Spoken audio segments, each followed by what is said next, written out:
Hi traders, and welcome to the Technical Analysis Market Watch on Friday the 9th of June. So I've certainly seen some good moves this week. We've seen some of the key players make some really good moves out of some zones, but there are some pretty key levels being tested at the moment. So we'll jump straight into the charts and see if we can identify any trades for today or early into next week.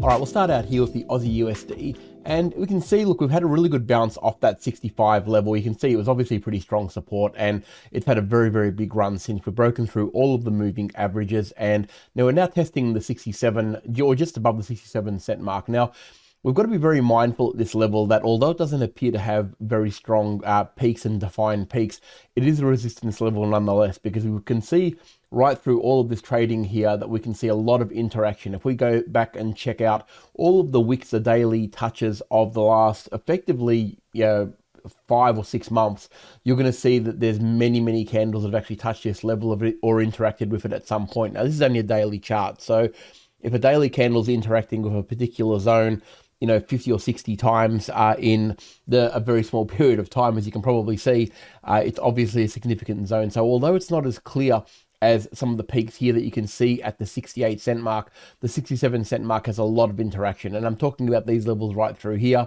All of these wicks, you can see a big level of support there, a whole week's worth of support, whole week's worth of resistance. You can see another week's worth of support there. So in reality, it's probably going to give it some grief at this point. Now, we've had a really good move up until now. Again, it's broken through all of the moving averages, but if it's going to have trouble, this is the area it is going to have trouble. So we're going to be very mindful of that and look for a potential reversal at this point. If you have been entered already long and you're already looking for a take profit, this is the sort of area that you would be looking for. You can see we've had a rejection on this candle already. You can see the big rejection on the previous candle, but it's certainly come back for vengeance today. Now, we are still in the US trading session, of course, so a lot of action can still happen, but just be mindful that this level is pretty strong.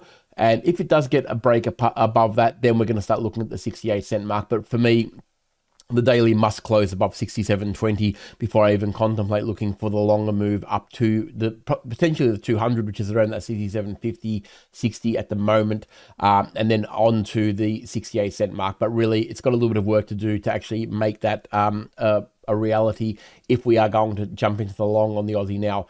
My feeling is it's probably going to find a bit of resistance here. I think there's enough resistance there to sort of halt it. But again, we'll let price action dictate for us what is going to be the next move. So good move from here, though. Hopefully you're able to catch some of that. There's been a few opportunities to actually get long on that, but this is the target zone. So just be really mindful around this area here. All right, we'll move over to the US dollar CAD now, and this has been technically very sound again. You can see that we've sold off for the rest of the week. Since last Friday's wrap, we broke the 200 and continued on to the next support zone at around that 133.20 area. It's held up really well, and you can see it's channeled very well, the US dollar CAD. We haven't had any problems really identifying zones here, and in reality, I would expect that we're probably going to find a bounce from this point on. If it oversold the 133.20 area and it did overshoot it, look, it could potentially get back down to around that 132.50 area, which is the absolute support level. If it breaks that, we're in a bit of trouble and we'd be looking at a totally different trade, but we're still a bit away from that. We've seen a pretty reasonable sell-off a few times, and it's still been able to find support at this level and bounce straight off it again. So look, we're looking for potential long opportunities from this level now, unless we get a daily close below it. If we get a daily close below the 133, then we look at around the scalp down to the 132, sort of 50, 60 area. But again, that's the secondary trade. I'd be looking for a reversal from this point here. Look for any series of higher highs and higher lows on a smaller time frame. And then we can look at getting back up to the 134.20 in the first instance. That would be the first scalp, which is also the 200 moving average. And then onto maybe the 20 moving average if it starts to really ramp up from there. But it's going to take a bit of a reversal, and obviously price action has to turn around from here in order for us to get excited about that trade. But it's been very technically sound from the levels. We know where the support and the resistance lies. So it's really just scalping inside these zones until we get a breakout of either of those zones before we start to look at a different picture on the CAD. Okay, we'll move over to the US dollar yen now. Look, this is showing weakness now. Look, it's failed to make a new high. You can see here we hit the high here of around nearly 141. It got to about that 140.80 area. and it did get back to the 20 moving average and that role reversal zone, but it did fail to bounce from that level and make a new high. That is always a bit of a concern that maybe it's running out of steam. What it does now is going to be very interesting. If we get a break below, in my mind, it has to break below the 137.80 before I start to take any short seriously on this one, and then we're going to be looking back at the 135. But really, it's got a bit of work to do before it does that. Obviously, it's got a 20 moving average in its way, and it's also got that a very strong role reversal zone. But this here is a lower high. There's no question about that. And when you see that when you see a failed attempt at making a new high off a reasonable zone, it had a pretty good bounce point from that level. It certainly does put the red flags up. So you've got to be very, very mindful of that. It's a pretty negative sign for it. That said, if it bounces off the 20 moving average or the role reversal zone and it tests that high again at around that 140.80, we'd be talking about a very different trade. And then we're going to be looking at strength up to around that 142. But a daily close below the 137.80, and yeah, we would be starting to look very, very dim on the US dollar yen, and potential moves down to around that 135.50 and 60 zone, right through this little middle zone here. Because at that point, of course, we'll have a lower high and lower low sequence. We'll have the lightning bolt that we're looking for on the US dollar yen. So we'll have a daily lightning bolt if it closes at the 137.80. So a bit of work to do. It's got support there, no question. It's got role reversal, no question. But yeah, we're going to be very, very mindful that it did fail to make that new high. So the weakness could be setting in. But a test of this level now, from as long as it doesn't get any lower than this, and it does test this level, then we can start looking at the 142 as a potential trade.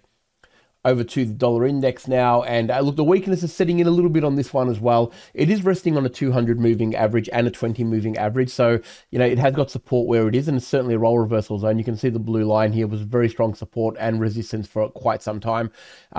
It's still an interesting trade, but it did fail to make a high. And if you look at the last 10 candles, there's a lot of wick action there with rejections at this level. Okay, so at the 140, well, the 104.50 level, 104.60 level has rejected several times now.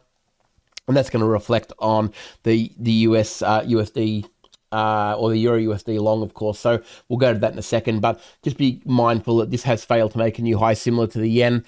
And it is at a point of no return now. It wouldn't want to break this level, because if it did, we're going to be looking at a pretty reasonable move, I think, down to about that 102 again. We'll move over to the euro, of course. That's the one we're going to trade if we are looking at that potential move. And it's found support where it needed to find support. 200 moving average, role reversal zone, round number 107. Very, very strong support here. So no real surprise to see it bouncing off this level and weakness in the dollar index. But it's right at the 20 moving average, okay? So just like the dollar index is at support, this is now at resistance, but it's looking okay. You know, it's looking like a very powerful candle out of this zone. If it breaks and closes above the 20 moving average, to me, it probably has to get to around that 1750. The 107.50 will probably get the job done for me if it does that and closes above this level. So really, it's already trading at 107.80, but it's got to hold that for the week for me. If it does that for the whole week, so meaning tonight's trading as well in the US, and we wake up on Monday morning and we're trading at least over 107.50, I'd be fairly bullish on the euro next week. Early next week, I'd be looking for moves up to around that 108.50. Still scalping. I'm not convinced it's going to go all to the all-time highs, or not all-time highs, but the recent highs of the 110 and 111 anytime soon. But it needs to break the 20 to 50 well before it does that. So I'd be scalping in this zone until it gets to around that 108.50. And if it continues on from there, then we look for another entry point on a smaller time frame to continue the trend up. But by then, all the momentum is out with the Euro USD, and we can actually trade momentum rather than just scalping. But at the moment, we're just scalping. If we get a trade here, or even just a little bit lower, and that's where we're at on Monday with a daily close, we'll look for a potential bullish sign. But if we are underneath the 20 moving average and is trading below the 107.50 on Monday, then we'd be probably looking at testing the lows of around that 107 again until that support actually breaks. Okay. Then we'll move on to the last, of course, US 500, looking strong at the moment. It's been a strange sort of week. You can see that we've tested the level at around that sort of 4,300. Oh, basically 5 times. It's failed to break through. This is the strongest candle so far. It's trying to actually get there. It hasn't closed yet, of course. But if really, realistically speaking, on Monday, we need to wait for this week to finish before we start to get excited. If it's closing above 43 on Monday, it's obviously going to give us a pretty reasonable sign that we might be looking to push higher. I wouldn't be taking the initial open, though. I wouldn't take the first candle close above that level. I'd wait for it to get up and then test that level from above before I'd get excited about the long.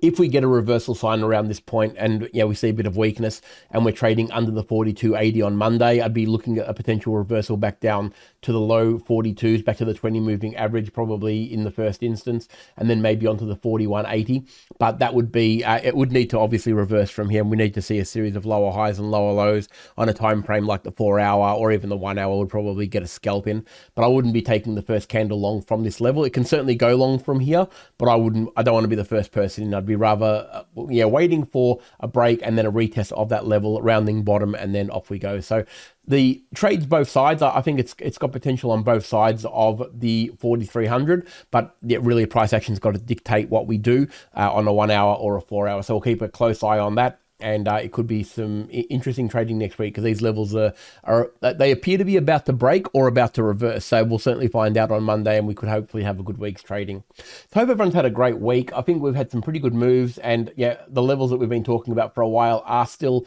in play. So hopefully you're able to take some advantage of some of those scalps, especially on the CAD and the Euro. I hope you have a great weekend. I look forward to seeing you all next week.